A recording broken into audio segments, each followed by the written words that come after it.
Hey, just to let you know, I'm still in the middle of a fairly severe depressive phase, and I'm finding it increasingly hard just to do the sort of normal everyday stuff that I try to do, like keeping up with videos, as you can tell from the lateness of this one, and work and everything else.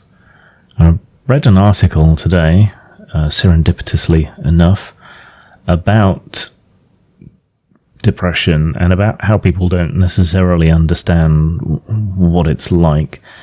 And this one had a particular emphasis on not feeling sad or grief-stricken, as I've described it before, but not feeling anything. And that's kind of where I am at the moment.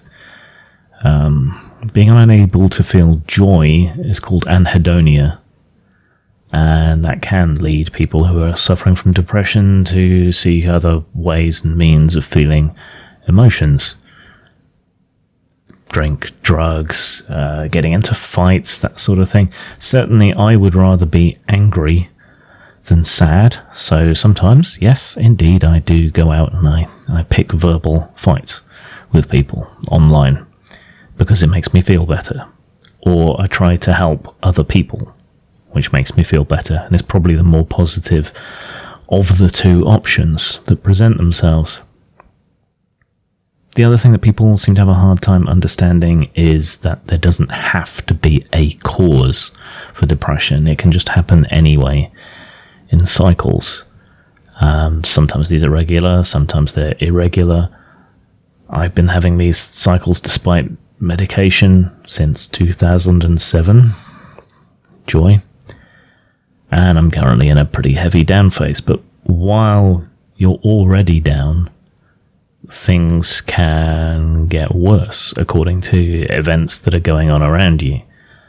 So I was already starting to feel down, and then a friend of mine who I have been helping with their mental health issues and some immigration issues around them and their fiance, hurt himself.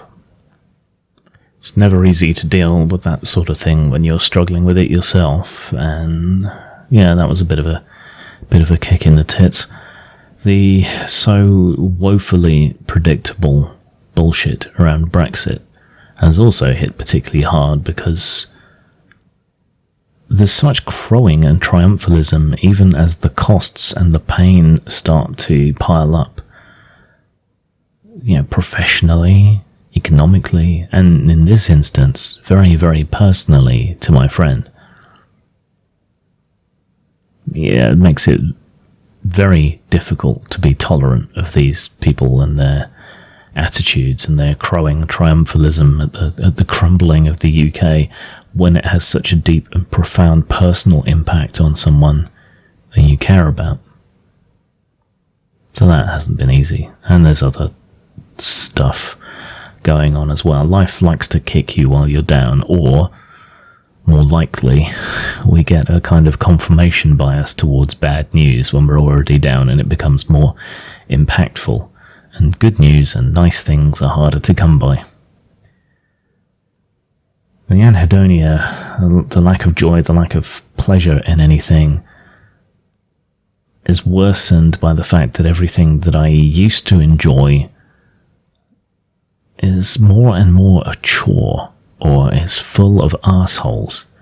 Fandom, gaming, is just full of judgmental pricks who don't want to give you that space to escape just for 5 minutes, to be a hero, to rescue the princess without regard for gender politics, to experience horror or magic or science fiction, whatever it might be, without them dragging the real world into it. It's extremely costly when they act in such a way. I'm also extremely tired of being accused of being all sorts of things that I am not. And this never seems to end, and it doesn't seem to matter what my actual viewpoints are, how I articulate them. It's hard to see the value in carrying on. destruction. It really makes you understand that there is a huge difference between wanting to die and wanting to kill yourself. A really important and meaningful distinction that seems to be lost on a lot of people. I'll be fine. Give me a week or two to get over it, and I'll see you all on the flip side. Zang.